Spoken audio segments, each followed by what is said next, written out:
Hello friends, welcome to my channel. This is Ankita और आज हम लोग अयोध्या राम जन्मभूमि मंदिर के बारे में पढ़ने वाले हैं। ये आपके लिए काफ़ी इम्पॉर्टेंट हो जाता है अगर आप करंट अफेयर की दृष्टि से देखें और यूपी जीके की दृष्टि से भी देखें तो भी आपके लिए इम्पॉर्टेंट है, क्योंकि अयोध्या हमारा उत्तर प्रदेश में आता है। तो इससे जुड़े प्रश्न हमारे एग्ज़ाम में ज़रूर पूछे जाएंगे। चलिए स्टार्ट करते हैं आज का हम ये टॉपिक। फर्स्ट नंबर है 22 जनवरी 2024। ये डेट याद रखिएगा। को क्या हुआ था? प्राण प्रतिष्ठा हुई थी, ठीक है।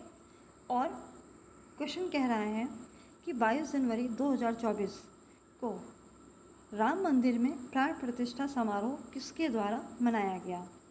तो ये मनाया गया श्री राम जन्मभूमि तीर्थ क्षेत्र ट्रस्ट द्वारा, ठीक है। सेकंड नंबर है मंदिर में श्री राम की किस स्वरूप के विग्रह की प्राण प्रतिष्ठा की गई थी? उनका जो विग्रह था, जो मूर्ति थी, वो किस स्वरूप की थी? तो वो उनके बाल स्वरूप की थी, जिसे हम रामलला भी कहते हैं। और ये मूर्ति इनके 5 वर्ष के इनको दर्शाती है। जब ये 5 वर्ष के थे, ये तब की मूर्ति है। इसके बाद हमारा थर्ड नंबर है प्राण प्रतिष्ठा का शुभ मुहूर्त किसके द्वारा निकाला गया? तो प्राण प्रतिष्ठा का शुभ मुहूर्त निकाला गया प्राचार्य पंडित गणेश्वर शास्त्री द्रविड़ जी के द्वारा। प्राचार्य पंडित गणेश्वर शास्त्री द्रविड़ जी के द्वारा। ये काशी के संवेग विद्यालय के प्राचार्य हैं। नेक्स्ट नंबर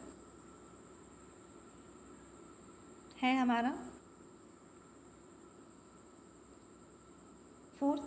सर्वोच्च न्यायालय ने 2.77 एकड़ भूमि रामलला विराजमान को देने का फैसला कब सुनाया?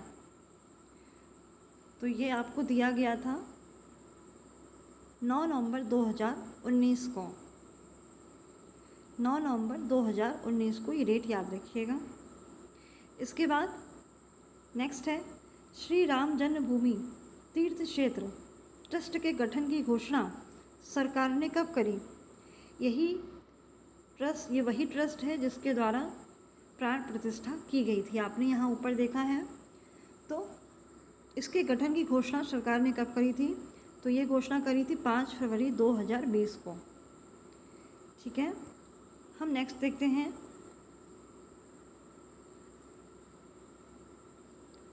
नेक्स्ट नंबर 6 नंबर है हमारा सर्वोच्च न्यायालय द्वारा मस्जिद बनाने के उद्देश्य से कितनी एकड़ भूमि उत्तर प्रदेश सुन्नी सेंट्रल वक्फ बोर्ड को अयोध्या में दी गई?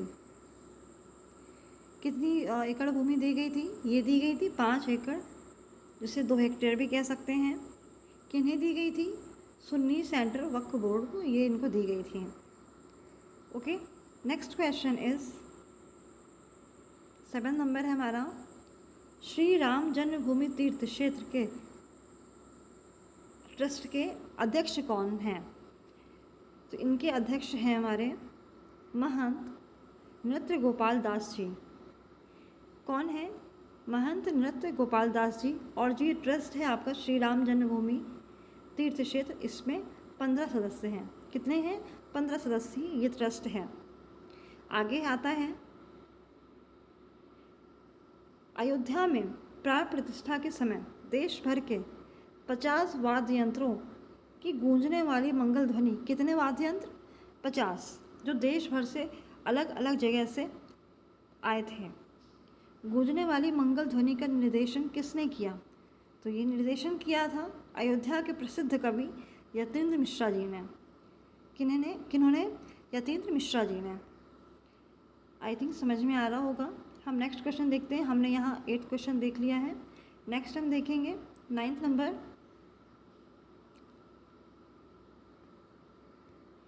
मंगल ध्वनि में प्रयुक्त पंखावज, बांसुरी और ढोलक का संबंध किस राज्य से है? जो 50 वाद्य यंत्र थे, उनमें से पंखावज, बांसुरी और ढोलक, ये बताना है किस राज्य से थे। तो ये थे आपके उत्तर प्रदेश से। कहाँ से? उत्तर प्रदेश से। इसके अलावा भी मैंने कुछ लिए हैं, जैसे कि दिल्ली से आपका शहनाई था, संतूर मध्य प्रदेश से था, और पुंग ये मणिपुर से था। ऐसे ही अन्य भी थे। इसके बाद 10th नंबर क्वेश्चन हम देखते हैं।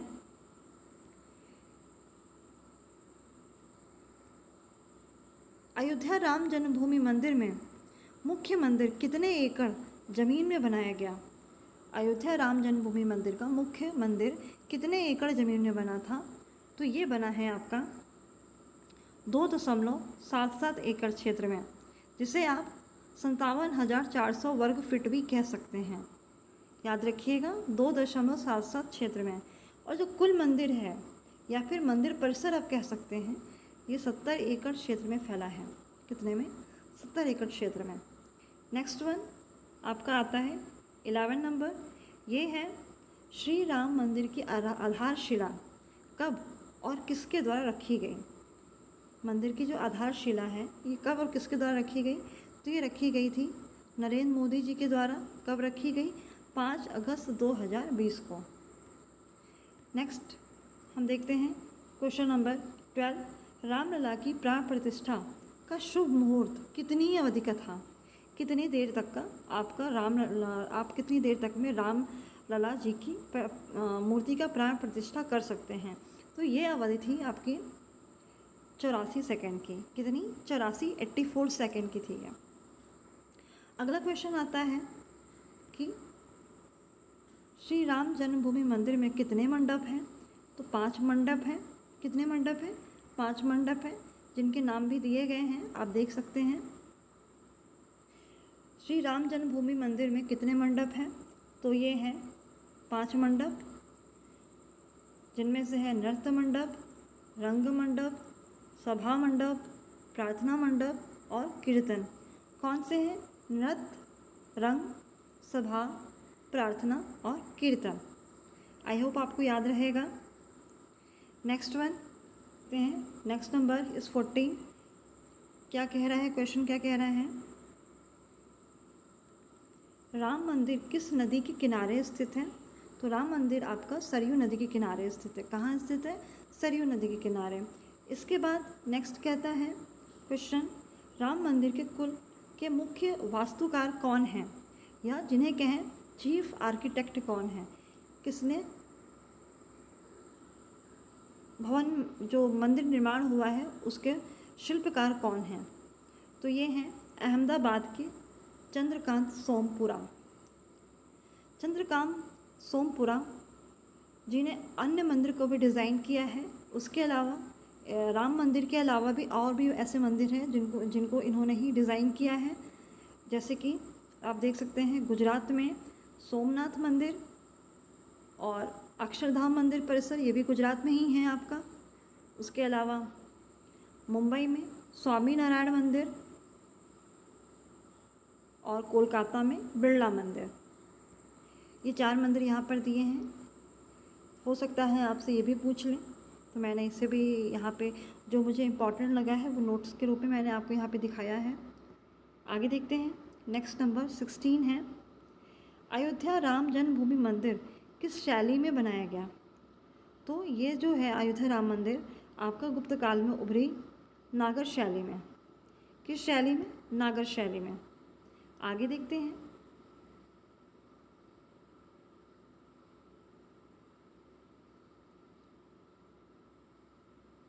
एक मिनट। आगे इसी के ही बारे में, नागर शैली के ही बारे में कुछ यहाँ पे मैंने इम्पॉर्टेंट पॉइंट लिए हैं। क्या है जिससे रिलेटेड इस मंदिर में बना है? इस मंदिर के निर्माण में ग्रेनाइट, बलुआ पत्थर और संगमरमर का उपयोग किया गया है। स्टील और लोहे के उपयोग से परहेज किया गया है इस मंदिर में, और सीमेंट या मोर्टार का भी उपयोग नहीं किया गया है। इस मंदिर की संरचना भूकंप रोधी है। आई थिंक आपको समझ में आया होगा मैं क्या बताना चाह रही हूँ, कि इस मंदिर में ग्रेनाइट, बलुआ पत्थर और संगमरमर का उपयोग किया गया है, और स्टील और लोहे से इस मंदिर का निर्माण नहीं किया गया है। इसका कोई भी यूज़ यहाँ पर नहीं हुआ है। ना ही यहाँ पर सीमेंट या मोर्टार का यूज़ हुआ है। और इस मंदिर की संरचना ऐसी है कि यहाँ पे भूकंप आना बहुत मुश्किल है। ठीक है, नेक्स्ट है नागर शैली। नागर शैली हम देखते हैं, नागर शैली का दूसरा नाम क्या है? इसे खजुराहो शैली या उपशैली भी कहते हैं। क्या कहते हैं? खजुराहो शैली या उपशैली भी नागर शैली को कहते हैं। नागर शैली को हिंदी में क्या कहते हैं? इसके 3 अर्थ हैं: नगर में रहने वाला, चतुर आदमी, सभ्य और शिष्ट व्यक्ति। ये नागर शैली के अर्थ हैं। इसके अलावा नागर शैली में नेक्स्ट क्वेश्चन है, नागर शैली में निर्मित मंदिर एक ऊंचे चबूतरे पर बनाए जाते हैं, जिसे किस नाम से जानते हैं? इस शैली में एक चबूतरा होता है जिसके ऊपर मंदिर बनता है, उसे क्या कहते हैं? उसे हम कहते हैं जगती। क्या कहते हैं? जगती कहते हैं। नेक्स्ट वन इज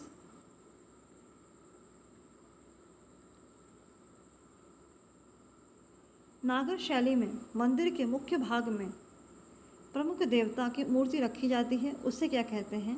उसे हम कहते हैं गर्भगृह। क्या कहते हैं? गर्भगृह। जो मुख्य भाग प्रमुख देवता रखे जाते हैं, गर्भगृह। जो हमारे रामलला रखे गए हैं, रामलला की मूर्ति है, वो गर्भगृह में ही विराजित है। कहाँ पे विराजमान है? गर्भगृह। इसलिए थोड़ा सा इम्पोर्टेंट हो जाता है। आगे क्वेश्चन दिया हुआ है,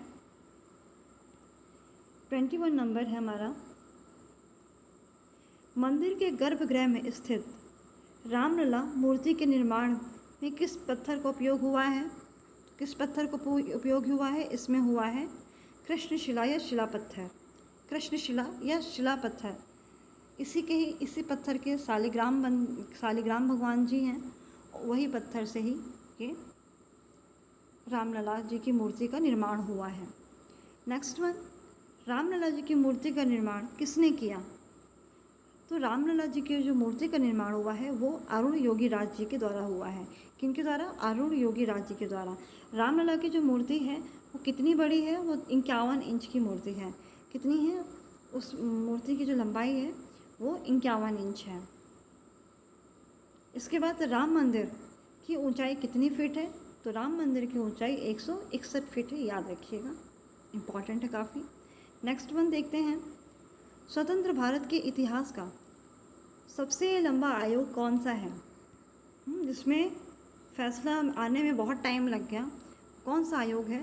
तो वो लिब्रहान आयोग है। लिब्रहान आयोग क्या है आगे हम देखेंगे। अयोध्या राम जन्मभूमि मंदिर का आयाम कितना है? लंबाई, चौड़ाई, ऊंचाई कितनी है? तो देखिए, लंबाई है 380 फीट, 380 फीट। चौड़ाई है 250 फीट, 250 फीट। ऊंचाई है 161 feet, 161 feet. Next one, Shri Ram जन्मभूमि मंदिर के क्षेत्र के महासचिव कौन हैं? इनके महासचिव हैं चंपत राय। कौन है? चंपत राय जी हैं। अगला क्वेश्चन आता है, श्री राम मंदिर के चारों ओर आयताकार परिकोटा है, इसकी लंबाई और चौड़ाई कितनी है? जो मंदिर बना है आपका, सपोज़ ये मंदिर है, उसके चारों ओर जो ये घिरा हुआ एरिया है इसे परिकोटा कहते हैं। तो ये जो परिकोटा है इसकी लंबाई चौड़ाई कितनी है? तो ये है लंबाई 732 मीटर और जो विड्थ है, चौड़ाई है, वो 14 फीट है। ठीक है, आगे देखते हैं हम। मंदिर में प्राण प्रतिष्ठा में जलाई गई अगरबत्ती, इसमें मैंने प्राण प्रतिष्ठा दिया है, लेकिन जो अगरबत्ती जलाई गई थी वो 16 जनवरी को ही विधि विधान से जला दी गई थी। तो ये प्राण प्रतिष्ठा से पहले ही जली थी, ये आप माइंड में रखिएगा। तो क्वेश्चन क्या है, हम देखते हैं कि जो अगरबत्ती है वो कितने फीट की है? तो वो 108 फीट लंबी है। ठीक है, इसके बारे में थोड़ी सी और जानकारी हम देख लेते हैं। ये जो अगरबत्ती है ये 45 दिनों तक चलेगी, ये इतनी बड़ी है। और जैसा कि मैंने बताया 16 जनवरी को मंत्रोपचार के साथ इसे जला दिया गया था। इसके आगे हम देखते हैं, इसके बारे में आगे और भी दिया है। ये क्या है, इसका जो वज़न है वो 3100 kg है, 3100 किलोग्राम है। और इसकी खुशबू कहाँ तक फैलेगी, इसकी खुशबू जो है आपकी 50 किलोमीटर तक फैल सकती है। आई थिंक आप समझ गए होंगे कितनी अच्छी और कितनी अनोखी है ये अगरबत्ती। नेक्स्ट क्वेश्चन है, किस राज्य सरकार ने रामलला दर्शन योजना के तहत छत्तीसगढ़ से अयोध्या जाने वाली ट्रेन को हरी झंडी दी? कौन सी योजना है? रामलला दर्शन। जो ट्रेन है वो किसने चलाई है, किस राज्य सरकार ने? छत्तीसगढ़। यहाँ के सीएम कौन है? विष्णुदेव साय। तो इन्होंने कहा है कि यहाँ पे ये फ्री में जाएंगे यहाँ के जो यात्री होंगे, ऐसी बात बोली है। तो ये यहाँ की योजना छत्तीसगढ़ के सीएम विष्णुदेव साय जी ने ये योजना चलाई है। क्या है आगे देखिए, लिब्रहान योजना। लिब्रहान योजना क्या है, हम इसके बारे में थोड़ा सा हमने पढ़ा था। लिब्रहान आयोग का, सॉरी मैंने योजना बोला, लिब्रहान आयोग का गठन किसकी जांच के लिए किया गया है? तो ये बाबरी मस्जिद के विध्वंस की जांच पड़ताल के लिए इस आयोग का गठन हुआ है। आई थिंक आप लोग समझ गए होंगे। आगे, लिब्रहान आयोग का अध्यक्ष किसे बनाया गया? तो ये है मनमोहन सिंह लिब्रहान को, उनके नाम पे ही लिब्रहान आयोग बना। क्या नाम है? मनमोहन सिंह लिब्रहान। नेक्स्ट हम देखते हैं,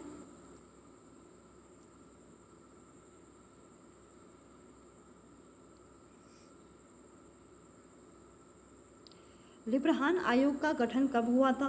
तो इस आयोग का गठन हुआ था 16 दिसंबर को, 16 दिसंबर 1992 को। कब हुआ था?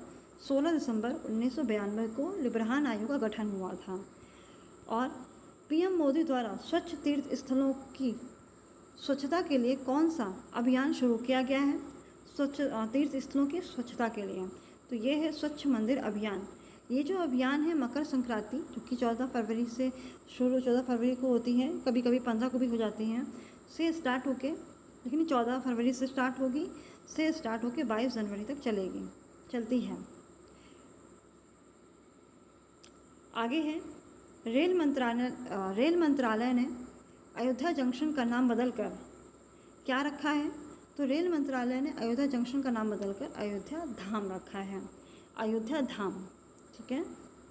नेक्स्ट है, बाबरी मस्जिद का ढांचा कब तोड़ा गया? तो ये तोड़ा गया 6 दिसंबर 1992 को। आगे है, बाबरी मस्जिद विध्वंस के समय देश के प्रधानमंत्री कौन थे? तो उस वक्त देश के जो प्रधानमंत्री थे वो थे पीवी नरसिम्हा राव। कौन थे? पीवी नरसिम्हा राव। आगे हैं, देखते हैं हम आगे। योगी सरकार ने अयोध्या के पर्यटकों को सुविधा प्रदान करने के लिए उद्देश्य से कौन सी योजना शुरू की? तो ये योजना है पेइंग गेस्ट योजना। कौन सी है? पेइंग गेस्ट योजना। नेक्स्ट है, अयोध्या एयरपोर्ट का नाम बदलकर क्या रख दिया गया? तो ये रखा गया है महर्षि वाल्मीकि अंतर्राष्ट्रीय एयरपोर्ट, महर्षि वाल्मीकि अंतर्राष्ट्रीय एयरपोर्ट। नेक्स्ट क्वेश्चन है, फैज़ाबाद जंक्शन का नया नाम क्या है? तो ये है अयोध्या कैंट। क्या नाम है? अयोध्या कैंट। नेक्स्ट क्वेश्चन है, नेक्स्ट एंड लास्ट, रामलला की मूर्ति का वजन कितना है? तो ये लगभग 200 ग्राम कह रही हूँ, 200 kg की है। और इसकी जो लंबाई है वो 4.2 फीट है और चौड़ाई 3 फीट है। इस मूर्ति में भगवान विष्णु के 10 अवतारों का वर्णन किया गया है। तो ये था अयोध्या राम जन्मभूमि मंदिर के बारे में। आई थिंक आपको समझ में आया होगा। जितना भी पॉइंट हो सकता, जितना भी इम्पॉर्टेंट आपके एग्ज़ाम के हिसाब से था, मैंने सब कुछ इसमें टच करने की कोशिश करी है। और कुछ भी आपको कोई भी समस्या लगती है, कुछ आपको सुझाव देना है, तो आप मुझे कमेंट बॉक्स में कमेंट कर सकते हैं। और चलिए, मेरे चैनल को सब्सक्राइब कर लीजिएगा। अगर मेरा वीडियो अच्छा लगता है तो इसे आगे शेयर भी और लाइक भी कर दीजिएगा। धन्यवाद।